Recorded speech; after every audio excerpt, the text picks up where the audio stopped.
The gym was quiet, save for the rhythm of my breath. For months, I had drilled relentlessly, imagined every possible situation, and honed each move until it felt instinctive, yet standing alone in that vast space at 3 a.m., with sweat trickling down my face, an unfamiliar sensation gripped me. Pure, immobilizing dread, not of my rival, nor of defeat, but of something far more insidious. The anxiety of being ill-prepared, the worry that all my efforts were in vain. That moment taught me a vital life lesson. Fear isn't the foe, lack of readiness is. You recognize that sensation, don't you? That unsettling twist in your gut as you approach something significant, a crucial meeting, a tough discussion, a pivotal instant that could alter your path. Your pulse quickens, your hands moisten, and a voice inside begins to whisper all the ways you might stumble. But what if I told you that fear isn't out to sabotage you? What if I said it's there to protect you? What if the very thing you've been evading is actually guiding you toward your greatest strength? Tonight, I want to share a truth that took me years to grasp. A truth that reshaped not just my approach to combat, but my entire existence. Preparation doesn't merely conquer fear. It unveils that fear was never the true adversary. The real enemy is the version of yourself that arrives unprepared, hoping for luck to see you through. The version that makes justifications instead of progress. The version that talks about future actions instead of taking them. Listen closely, for what I'm about to reveal isn't solely about readying for a bout. It's about preparing for life. It's about realizing that every moment spent in preparation is a moment of empowerment. Every hour dedicated to getting ready is an hour you're reclaiming control from fear, from doubt, from the turmoil of an unprepared mind. Are you ready to uncover why preparation is the ultimate tool? Are you prepared to learn how to turn fear into an ally rather than an adversary? I recall the first time I truly comprehended the bond between preparation and fear. I was 19, brash, convinced that raw talent was sufficient. I had been invited to showcase my abilities before a gathering of martial arts masters, individuals who had dedicated decades to perfecting their craft. I entered believing my innate skill would suffice. I had trained, yes, but not with the depth, intensity, or thoroughness the moment demanded. As I stood before these experts, fear crept in like mist over mountains. But this wasn't the pure fear of a worthy test. It was the grim fear of knowing I hadn't put in the necessary work. That evening, I learned something that would reshape my entire approach to life. There are two kinds of fear. The first is the fear of the unprepared. It's chaotic, overwhelming, and destructive. It whispers that you're inadequate, that you should quit, that you never should have attempted this. This fear thrives on your insecurities and grows stronger with every doubt. But there's a second kind of fear, the fear of the prepared. This fear is distinct. It's clear, sharp, and focused. It doesn't urge you to flee. It tells you to be ready. It doesn't paralyze you. It invigorates you. It's the fear that arises not from weakness, but from respect for the challenge ahead. When you're truly prepared, fear becomes your ally. It sharpens your senses, heightens your awareness, and brings you into the present moment with crystal clarity. The unprepared fear chaos. The prepared fear only one thing, not honoring the work they've put in. You see, preparation changes the entire nature of fear. When you know you've done everything possible to ready yourself, fear transforms from an enemy into a tool. It becomes the final ingredient that takes your preparation from good to extraordinary. But here's what most people don't understand about preparation. They think it's just about practicing the obvious thing. If you're going to give a presentation, you practice your speech. If you're going to compete, you train your technique.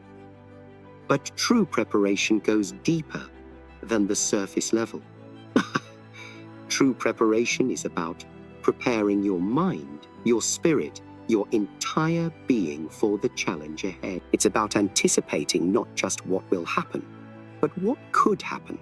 It's about building not just skill, but character. It's about developing not just ability, but unshakable confidence. I spent years studying this relationship between preparation and fear, and I discovered something remarkable. The people who seem fearless aren't actually without fear.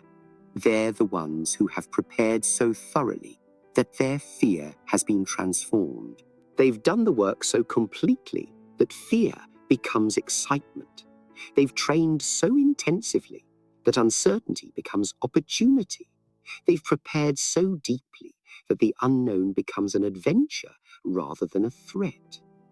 Think about the last time you felt truly confident about something. I guarantee it wasn't because you were naturally gifted or because luck was on your side. It was because you had prepared. You had put in the hours, done the research, practiced the skills, visualized the scenarios. That confidence didn't come from nowhere. Where? It came from the deep knowing that you had done everything possible to be ready. That's the power of preparation. It doesn't just change your abilities, it changes your identity. It transforms you from someone who hopes things will work out to someone who knows they're ready for whatever comes. But preparation isn't just about the time you spend practicing. It's about the quality of that time. I've seen people practice for years and never improve because they're going through the motions without intention. I've seen others make dramatic progress in months because every moment of their preparation was purposeful, focused, alive with intention. The difference isn't in the quantity of preparation. It's in the depth of preparation. It's in the depth of preparation. It's in the willingness to face not just the comfortable aspects of training, but the uncomfortable ones. It's in the courage to prepare for failure as thoroughly as you prepare for success.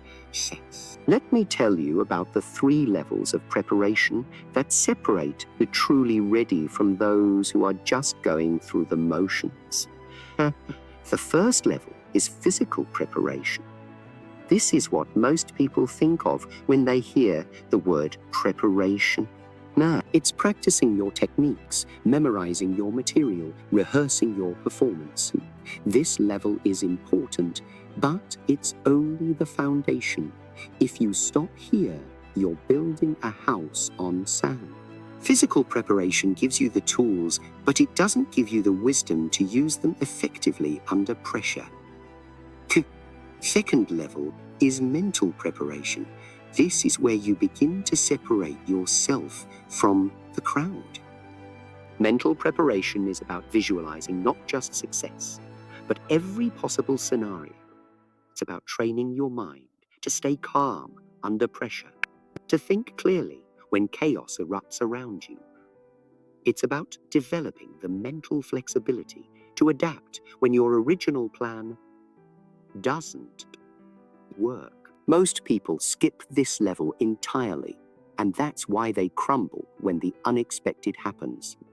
They've prepared their bodies, but not their minds, and when fear strikes, they have no mental foundation to stand on.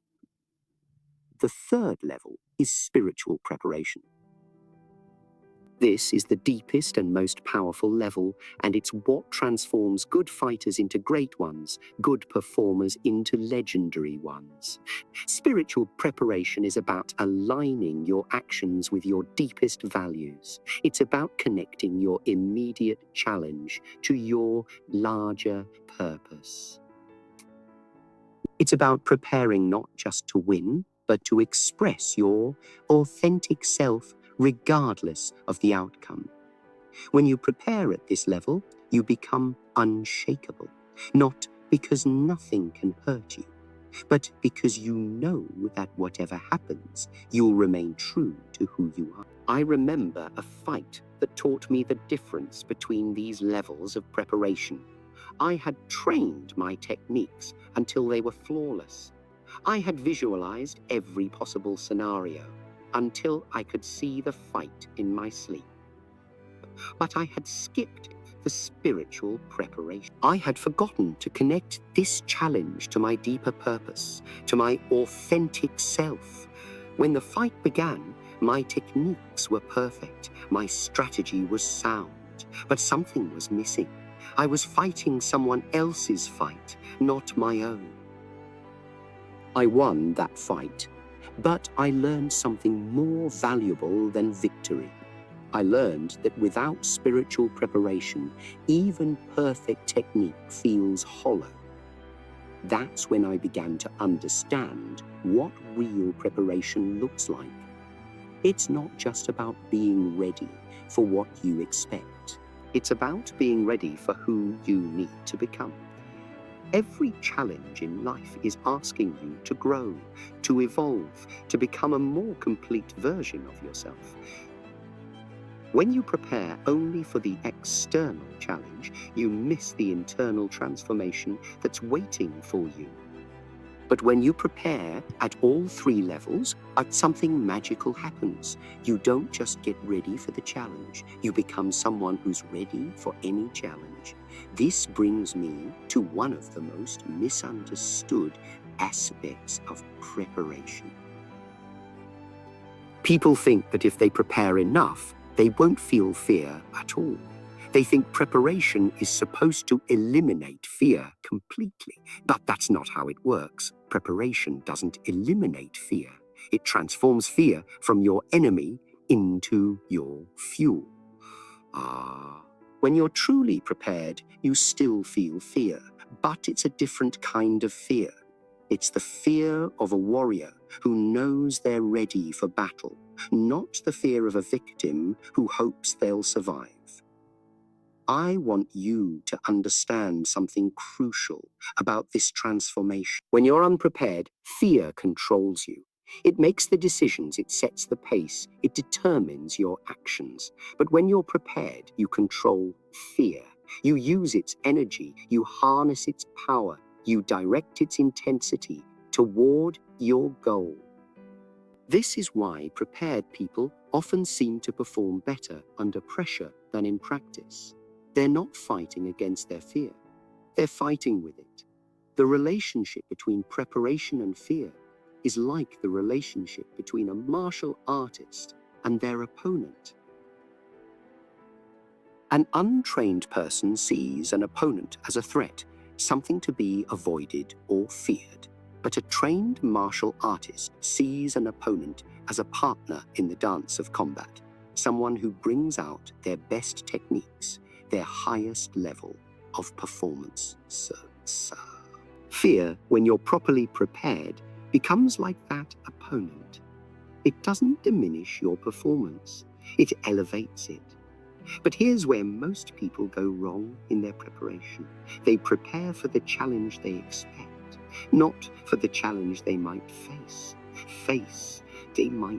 They practice their presentation, assuming everything will go smoothly, but they don't prepare for technical difficulties. They train their techniques, assuming their opponent will fight the way they expect, but they don't prepare for surprises. They rehearse their conversation, assuming the other person will be reasonable, but they don't prepare for emotional reactions. True preparation means preparing for the unexpected as thoroughly as you prepare for the expected. This is what I call adaptive preparation. It's not just about having a plan. It's about having the ability to create new plans in real time. It's not just about knowing what to do when things go right. It's about knowing what to do when everything goes wrong. Adaptive preparation is what separates those who crumble under pressure from those who thrive in chaos. It's what allows you to turn obstacles into opportunities, setbacks into comebacks, fear into fuel. I learned this lesson in a way I'll never forget. I was preparing for what I thought would be a straightforward demonstration of my martial arts style. I had practiced every technique, memorized every sequence, visualized every moment. But when I arrived, I discovered that the format had been completely changed. Instead of a demonstration, it was now a debate about fighting philosophy with masters who disagreed with everything I represented. So, my physical preparation was useless. My mental preparation for the original scenario was worthless. But my adaptive preparation, my deeper understanding of my principles, and my ability to express them under pressure, that's what saved me. That night taught me that the highest level of preparation isn't about having all the answers. It's about developing the ability to find answers in real time. It's not about memorizing responses to every possible situation. It's about cultivating the wisdom to respond authentically to whatever situation arises. This kind of preparation can't be faked or rushed. It comes from years of honest self-examination, from constantly pushing yourself beyond your comfort zone, from embracing failure as a teacher rather than avoiding it as an enemy. Now let me share with you the specific methods I use to transform fear through preparation. These aren't just techniques I've read about or heard from others. These are practices I've tested in the crucible of real combat, real challenges, real life. The first method I call scenario preparation. Most people prepare for the best case scenario and hope for the best case scenario and hope for the best. I prepare for the worst case scenario and create the best. Every time I face a challenge, I spend time visualizing not just success, but every possible form of failure. Not to create negative expectations, but to remove the fear of the unknown. When you've mentally rehearsed failure, when you've seen yourself recover from mistakes, when you've practiced adapting to chaos, the actual challenge becomes much less intimidating. You're not afraid of the unknown, because you've made the unknown known. You've been there before in your mind, and your mind can't tell the difference between a vividly imagined experience and a real one. This is why scenario preparation is so powerful. It gives you experience without the risk, wisdom without the rules, confidence without the cost. The second method is progressive preparation. Most people try to prepare for a big challenge all at once, and they overwhelm themselves before they even begin.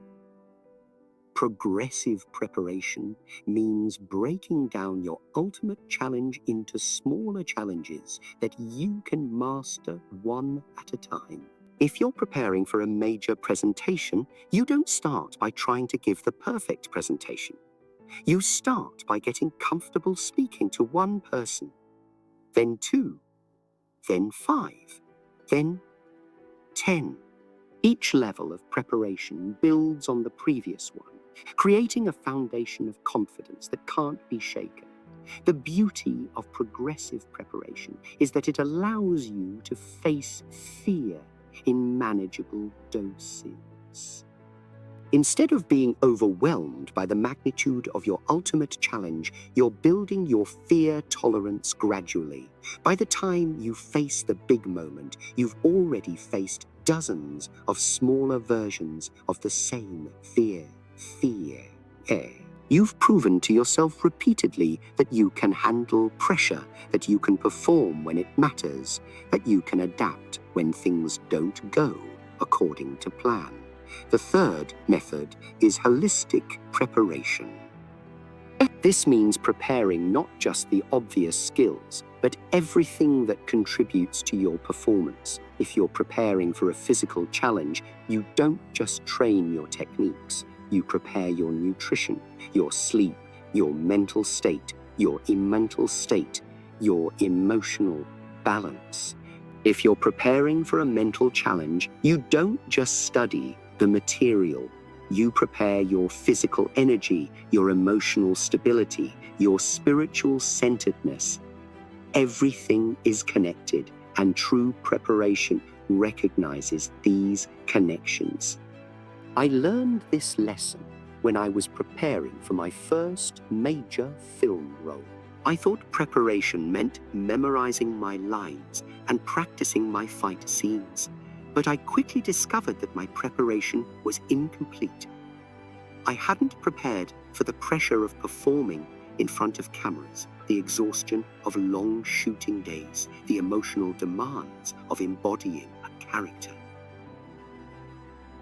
My technical preparation was solid, but my holistic preparation was lacking, and it showed in my early performances. That's when I began to understand that true preparation is about preparing your entire being, not just the parts that seem directly relevant. The fourth method is reflective preparation. This is perhaps the most important and most neglected aspect of preparation. After every challenge, whether you succeed or fail, you must reflect deeply on what happened. What worked? What didn't? What would you do differently? What did you learn about yourself? This reflection isn't just about improving your technique. It's about understanding your patterns, your strengths, your blind spots, your growth edges. Without reflective preparation, you're doomed to repeat the same mistakes, to be surprised by the same challenges, to be defeated by the same fears. Reflective preparation is what transforms experience into wisdom. It's what allows you to learn, not just from your own challenges, but from observing others face theirs. It's what enables you to see patterns that others miss, to anticipate challenges that others don't see coming, to prepare for scenarios that others haven't even considered. This is why some people seem to have such good instincts, such natural wisdom. It's not natural at all. It's not natural at all. It's the result of years of reflective preparation, of constantly learning from every experience. But here's the paradox of preparation that took me years to understand. The more you prepare, the more you realize how much you don't know. The deeper you go into any subject, any skill, any challenge, the more you discover how vast and complex it really is. This can be discouraging at first. You start your preparation thinking you just need to learn a few techniques or memorize some information, and you end up discovering layers of complexity you never imagined. But this isn't a sign that your preparation is failing. It's a sign that your preparation is working. True preparation humbles you. It shows you the depth of what you're attempting, the respect it deserves, the commitment it requires. But this humility isn't weakness. It's strength. It's the strength that comes from knowing exactly what you're up against, from having no illusions about the challenge ahead, from being prepared not just for success, but for the entire journey. When you're truly prepared, You're not overconfident. You're not underconfident. You're appropriately confident. You know what you can do. You know what you can't do. And you know how to bridge that gap. This brings me to one of the most important distinctions in preparation. The difference between being ready and being prepared. Being ready is about having the minimum requirements to face a challenge. Being prepared is about having developed yourself to the point where you can face any version of that challenge and remain true to yourself. Ready is external. Prepared is internal. Ready is external. Prepared is about having the right tools.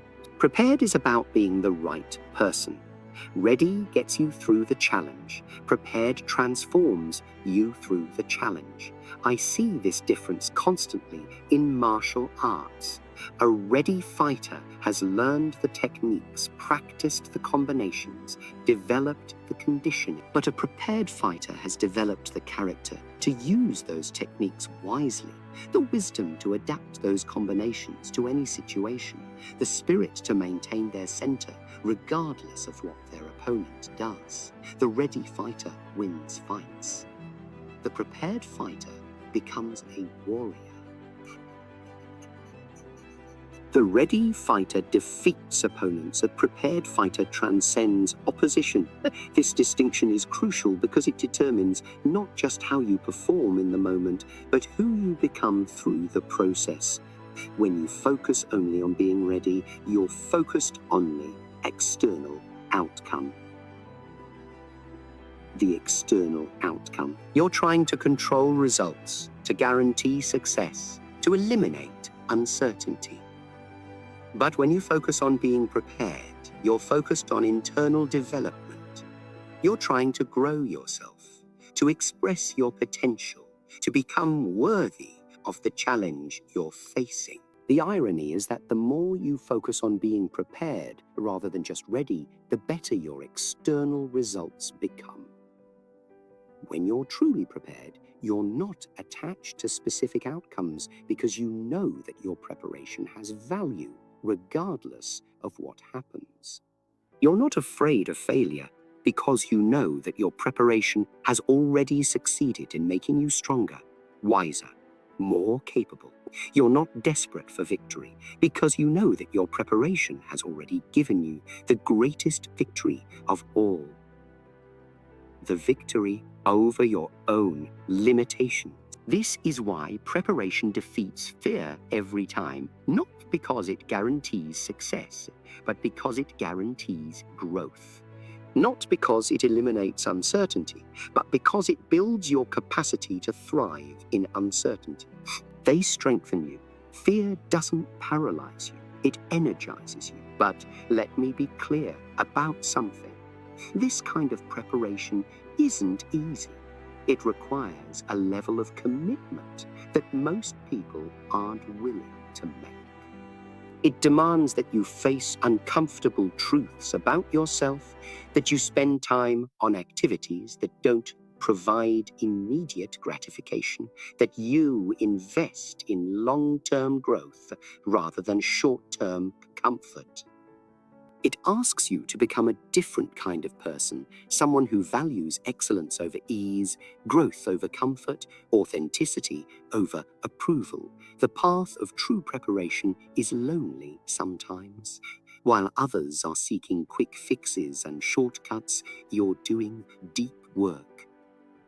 Deep work. While others are hoping for luck, you're creating certainty through effort. While others are making excuses, you're making progress.